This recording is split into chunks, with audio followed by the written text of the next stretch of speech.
पहले सावन सोमवार की पूजा करने जा रहे हैं तो सिर्फ 2 मिनट ध्यान से सुन लीजिए, क्योंकि कई लोग श्रद्धा में ऐसी चीजें भी शिवलिंग पर चढ़ा देते हैं जिन्हें कई परंपराओं में अर्पित न करने की सलाह दी गई है।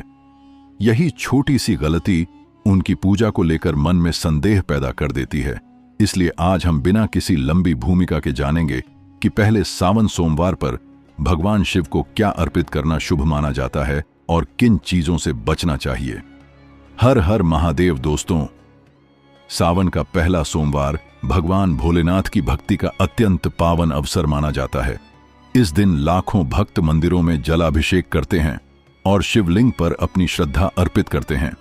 लेकिन पूजा का सबसे महत्वपूर्ण आधार केवल सामग्री नहीं, बल्कि सच्ची श्रद्धा और पवित्र मन माना गया है।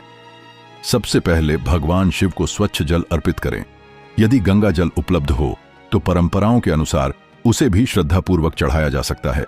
जल चढ़ाते समय एयूएम नमः शिवाय मंत्र का जप करना शुभ माना जाता है। इसके बाद बेलपत्र अर्पित करें। ध्यान रखें कि बेलपत्र ताजे और साफ हों। कई परंपराओं में 3 पत्तियों वाला बेलपत्र विशेष रूप से शुभ माना जाता है। इसके बाद सफेद चंदन, धतूरा, आंख के फूल, भस्म और मौसमी फल भी श्रद्धा के साथ अर्पित किए जा सकते हैं। इन सभी का उल्लेख विभिन्न शिव पूजन परंपराओं में मिलता है, लेकिन यहीं पर सबसे ज्यादा गलती होती है। बहुत से लोग बिना जानकारी के शिवलिंग पर हल्दी, तुलसी या केतकी का फूल भी चढ़ा देते हैं।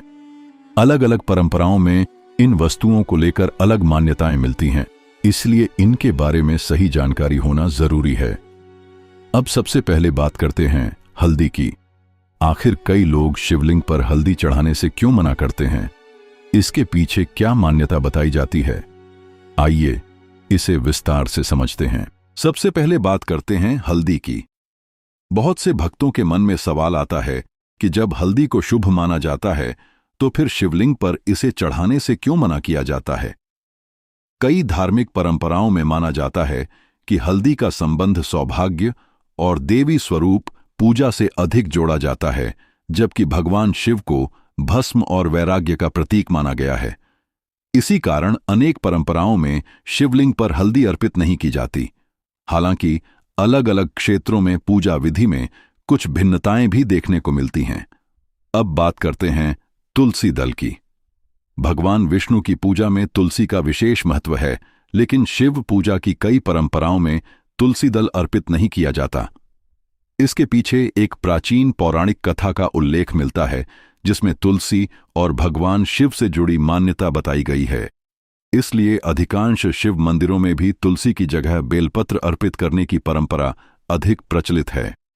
इसके बाद आता है केतकी का फूल। यह फूल दिखने में बेहद सुंदर होता है, लेकिन शिव पुराण से जुड़ी एक प्रसिद्ध कथा के अनुसार भगवान शिव ने केतकी के फूल को अपनी पूजा में स्वीकार न करने का वरदान दिया था। इसी कारण अनेक परंपराओं में आज भी शिवलिंग पर केतकी का फूल नहीं चढ़ाया जाता। यही वजह है कि अनुभवी पुजारी भी भक्तों को इस फूल से बचने की सलाह देते हैं। अब जानिए एक ऐसी गलती जो हजारों लोग हर सोमवार करते हैं। कई लोग बाजार से बेलपत्र खरीदकर बिना देखे ही शिवलिंग पर चढ़ा देते हैं। यदि बेलपत्र फटा हुआ हो, कीड़े लगा हो, सूख चुका हो या बहुत अधिक खराब हो गया हो तो उसे अर्पित करने से बचना बेहतर माना जाता है। श्रद्धा के साथ साफ और ताज़ा बेलपत्र अर्पित करना अधिक उचित माना जाता है।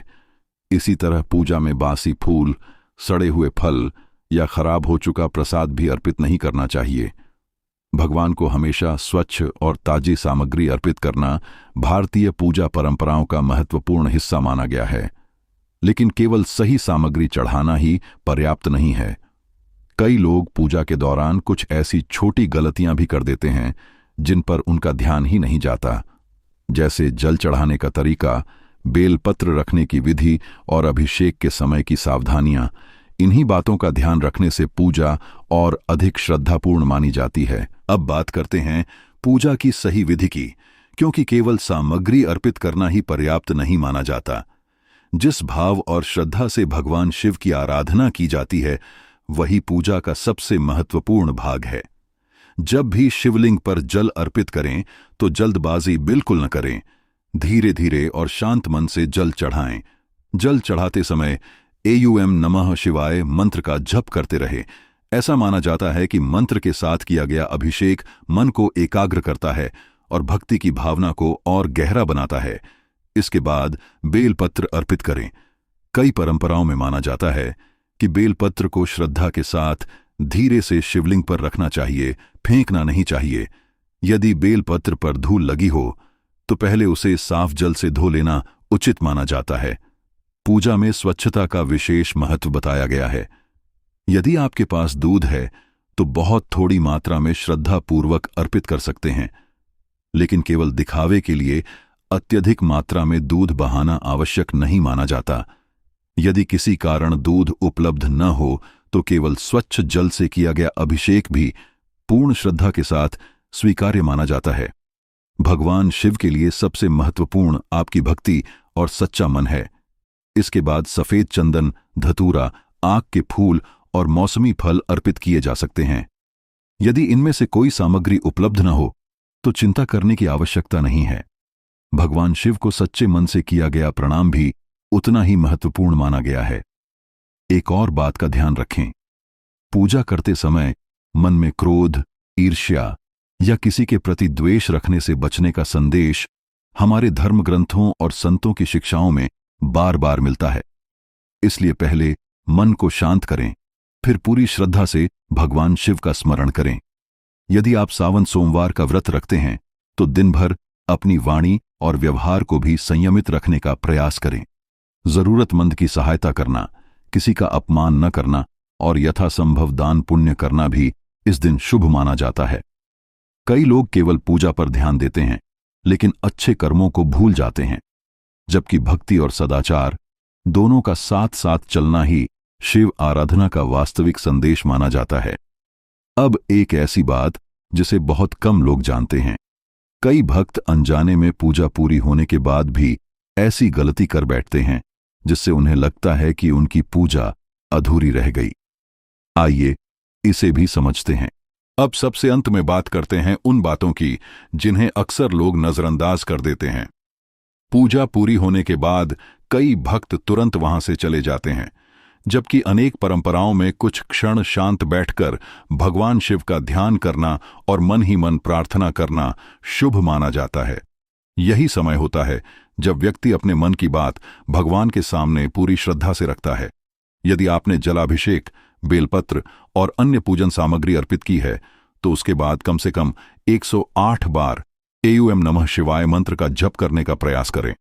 यदि 108 बार संभव न हो तो जितना समय और श्रद्धा हो उतना जप भी भक्तिभाव से किया जा सकता है। मंत्र का उद्देश्य केवल संख्या पूरी करना नहीं, बल्कि मन को भगवान शिव के चरणों में लगाना है। सावन सोमवार के दिन यदि संभव हो तो किसी जरूरतमंद को भोजन, फल या अपनी सामर्थ्य के अनुसार दान अवश्य दें। भारतीय परंपराओं में पूजा के साथ सेवा और दया को भी बहुत महत्व दिया गया है। ऐसा माना जाता है कि भगवान शिव केवल मंदिर में चढ़ाए गए जल से ही नहीं, बल्कि दया, करुणा और अच्छे कर्मों से भी प्रसन्न होते हैं। एक बात और हमेशा याद रखें, यदि किसी कारण आपके पास दूध, धतूरा, आक के फूल या अन्य पूजन सामग्री उपलब्ध नहीं है तो कभी यह मत सोचिए कि आपकी पूजा अधूरी रह गई। भगवान शिव को भाव के भोलेनाथ कहा जाता है। अनेक धार्मिक मान्यताओं के अनुसार वे सच्चे मन से अर्पित एक लोटा जल और निष्कपट भक्ति से भी प्रसन्न हो जाते हैं। इसलिए पूजा में दिखावे से अधिक महत्व श्रद्धा और सच्चे मन का है। तो पहले सावन सोमवार पर भगवान शिव की पूजा करते समय स्वच्छ मन, श्रद्धा और सही विधि का ध्यान रखें।